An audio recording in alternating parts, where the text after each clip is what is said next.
নমস্কার বন্ধুরা, Bengali recipe with প্রতিমা চ্যানেলে সবাইকে স্বাগত জানিয়ে শুরু করছি আজকের রেসিপি। আজকে আমি দুর্দান্ত টেস্টি একটা রেসিপি তোমাদের সাথে শেয়ার করব। তার জন্যে আমি নিয়ে নিচ্ছি 3 পিস ডিম। 3টে ডিমকেই একটা বড় স্টিলের বাটির মধ্যে ভেঙে নিলাম। এখন এই ডিমের কুসুমগুলোকে আমি একটা ছোট বাটির মধ্যে আলাদা করে তুলে নিচ্ছি। বন্ধুরা, কেউ স্কিপ করে রেসিপিটা দেখো না, তাহলে কিন্তু বুঝতে পারবে না যে আমি ধাপে ধাপে কী মশলা মিশিয়ে এই রেসিপিটা এতটা টেস্টি বানালাম। দেখো, 3 পিস কুসুমই তুলে নিয়েছি। এখন এইটাকে আমি এই ডিমের সাদা অংশটাকে ঢেকে রেখে দেবো। ঢেকে রেখে দিয়ে সবের প্রথম আমি এই রেসিপির জন্যে একটা পুর তৈরি করে নেব। চলো তাহলে পুরটা তৈরি করে নিই। গ্যাস জেলে দিয়ে একটা প্যান বসিয়ে দিয়েছি। প্যানের মধ্যে দিয়ে দিলাম অল্প তেল। তেলের মধ্যে এবার দিয়ে দিচ্ছি অল্প গোটা জিরে। এবার প্যানের তেলটাকে একটু চাড়িয়ে নিচ্ছি আর জিরেটাকেও একটু নাড়িয়ে দিলাম।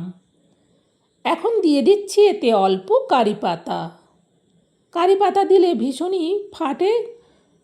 দেওয়ার পর খুন্তি দিয়ে এবার কারি পাতাটাকে উল্টে পাল্টে নাড়াতে থাকবো। দিয়ে দিচ্ছি এবার অল্প হলুদ আর দেব পরিমাণ মতো লবণ। এবার দিয়ে দিচ্ছি ডিমের কুসুমগুলো। পুরো বাটিটা পরিষ্কার করে কুসুমগুলো দিয়ে দিলাম। এবার ভালো করে কুসুম শুদ্ধ সব কিছুকে খুন্তি দিয়ে নাড়াতে থাকবো। এখন এতে দিয়ে দিচ্ছি অল্প শুকনো লঙ্কার গুঁড়ো। আবারও ভালো করে সব কিছুকে নাড়াতে থাকবো। দিয়ে দিচ্ছি ম্যাশ করা আলু। আমি এখানে মিডিয়াম সাইজের 2টো আলুকে সেদ্ধ করে হালকা করে থেতো করে নিয়েছি।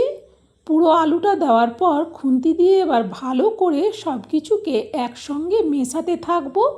আর যে আলুর টুকরোগুলো এখনও একটু গোটা গোটা থেকে গেছে, সেগুলোকে ভালো করে খুন্তি দিয়ে থেতো করে বেশ সুন্দর একটা পুর তৈরি করে নেব। দেখো, সুন্দরভাবে কিন্তু আলুর পুরটা আমার রেডি হয়ে গেছে। এইভাবে যখন পুরটা রেডি হয়ে যাবে তখন গ্যাসটা অফ করে দিলাম। অফ করে দিয়ে এইটা রেখে দিয়ে ওইদিকে যে ডিমের কুসুমটা ঢেকে রেখেছিলাম, এখন এখানে চলে এলাম। এতে দিয়ে দিচ্ছি আমি ছোটো বাটি ভর্তি করে 1 বাটি ময়দা।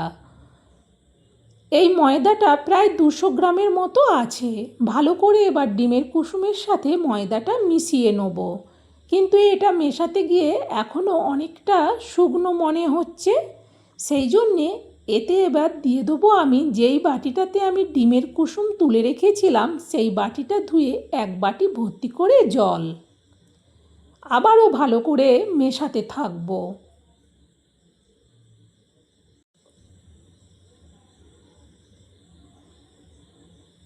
এটা এখনও বেশ ঘন আছে, এতে কিন্তু আরও জল লাগবে। তবে এটা ভালো করে মিশিয়ে নিলাম। মিশিয়ে নেওয়ার পর এতে এবার দিয়ে দেবো পরিমাণ মতো লবণ আর দেব অল্প কালো জিরে। দিয়ে দিচ্ছি অল্প বেকিং সোডা আর দেব অল্প গোটা জিরে। আরও একটুখানি জল দিচ্ছি। আবারও সব কিছুকে ভালো করে মেশাতে থাকবো। তবে জলটা এককালীন বেশি দিয়ে দিলে পাতলা হয়ে যেতে পারে, সেই জন্যে পাটে পাটে অল্প অল্প করে ঘনত্ব বুঝে জল মেশাতে থাকবো। এখন এটাকে কিন্তু ভালো করে মেশাতে হবে। আজকে আর আমি হ্যান্ড ব্লেন্ডারটা নিলাম না, চামচ দিয়েই ভালো করে মিশিয়ে নিচ্ছি। দেখো জলের ঘনত্বটা কীরকম হয়েছে।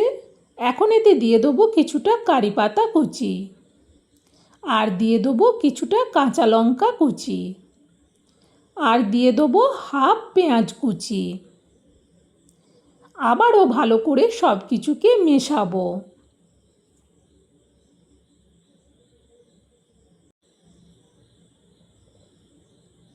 এতে কিন্তু আর জল লাগবে না।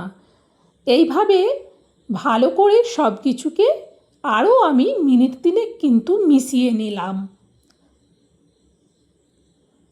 এখন আমার ব্যাটারটা কিন্তু পুরো রেডি। ওইদিকে পুরটা যে রেখেছিলাম, পুরটাকে আমি কড়াই থেকে একটা স্টিলের প্লেটের মধ্যে তুলে নিচ্ছি, কারণ প্যানটা থেকে পুরটা নাবিয়ে নিয়ে ওই প্যানটাতেই কিন্তু আবার রেসিপিটা বানাবো। সেই জন্যে স্টিলের পাত্রের মধ্যে আমি ঢেলে নিলাম পুরো আলুর পুরটা। এখন পুরো রেডি, চলো বাকি কাজটা আবারও করে নিই। আবারও আমি গ্যাস জ্বেলে প্যানটা বসিয়ে দিয়ে প্যানের মধ্যে দিয়ে দিচ্ছি অল্প তেল। এবার খুন্তি দিয়ে তেলটাকে পুরো প্যানটাতে চাড়িয়ে নিলাম। আমি একটা গভীর বড় চামচ নিচ্ছি, সেই চামচে করে 1 চামচ তুলে নিলাম। এবার ভালো করে চামচ দিয়ে এটাকে একটু চাড়িয়ে নেব। আর এটা কিন্তু চাড়াতে চাড়াতেই একটা সাইড সুন্দরভাবে হয়ে যায়। বানাতে কিন্তু একদম বেশি সময় লাগে না। দেখো, সুন্দরভাবে একটা গোল রুটির মতো বানিয়ে নিয়েছি। এখন 1 মিনিটের মতো অপেক্ষা করলেই কিন্তু এটা সুন্দরভাবে হয়ে যাবে। এখন এতে দিয়ে দিচ্ছি চামচে করে আলুর পুর। মিডিয়ামভাবে দেব, খুব বেশিও না খুব কমও না। দেওয়ার পর এটাকে আস্তে করে সুন্দর করে পুরটাকে সাইজ করে দিলাম। এখন খুন্তি দিয়ে এটাকে ভাঁজ করে দেবো। একটু লক্ষ্য করো আমি কিভাবে বানাচ্ছি, তাহলে কিন্তু এই দুর্দান্ত টেস্টি আর হেলদি রেসিপিটা খুব সহজেই বানিয়ে নিতে পারবে। এখন এতে আরও একটু আমি তেল দেব। তেলটা দেওয়ার পর ভালো করে এবার খুন্তি দিয়ে এদিক ওদিক উল্টে পাল্টে ভালো কালার করে ভেজে নেব।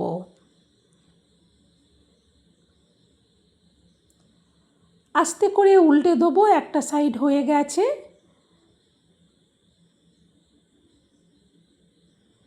একটা হয়ে গেছে, তুলে নিচ্ছি। চলো তোমাদেরকে আরও একটা বানিয়ে দেখাচ্ছি। আবারও 1 চামচ দিয়ে দিলাম। আবারও আমি চামচ দিয়ে একটু গোল রুটির মতো করে সাইজ করে নিলাম। আবারও চামচে করে পুরটা দিয়ে দেবো সাইজ করে। দেখো আমি কিভাবে দিচ্ছি, একটু দেখে নিলে তোমরাও কিন্তু খুব সহজেই টেস্টি রেসিপিটা বানিয়ে নিতে পারবে। পুরটা দেওয়ার পর আবারও এইভাবে ভাঁজ করে দেবো। আর প্রত্যেকটাই কিন্তু সুন্দর হবে, আর বানাতে কিন্তু খুব বেশি সময় লাগে না, ঝটপট হয়ে যায়।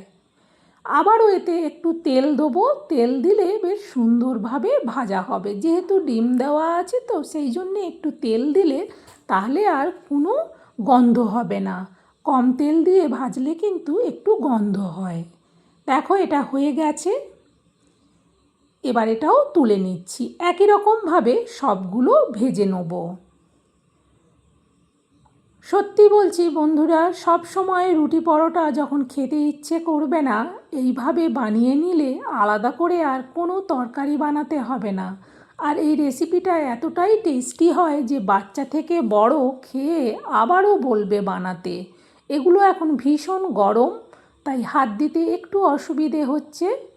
বন্ধুরা, এই দুর্দান্ত টেস্টি রেসিপিটা ব্রেকফাস্টেও বানাতে পারো, ডিনারেও বানাতে পারো, কিংবা বিকেল সন্ধ্যের নাস্তাতেও বানাতে পারো। এটা খুব খুব মজা হবে খেয়ে। একবার বানিয়ে দেখো আমার দেখানো পদ্ধতিতে। বন্ধুরা, আমার এই রেসিপিটা তোমাদের কেমন লাগলো? ভালো লাগলে একটা লাইক দিও আর কমেন্ট করে জানিও। আর তোমরাও এটা শেয়ার করে দিও, যাতে এই দুর্দান্ত টেস্টি রেসিপিটা সবাই বাড়িতে বানিয়ে নিতে পারে। বন্ধুরা, আজকের মতো রেসিপি শেষ। আবার অন্য দিন অন্য রেসিপি নিয়ে তোমাদের কাছে চলে আসব।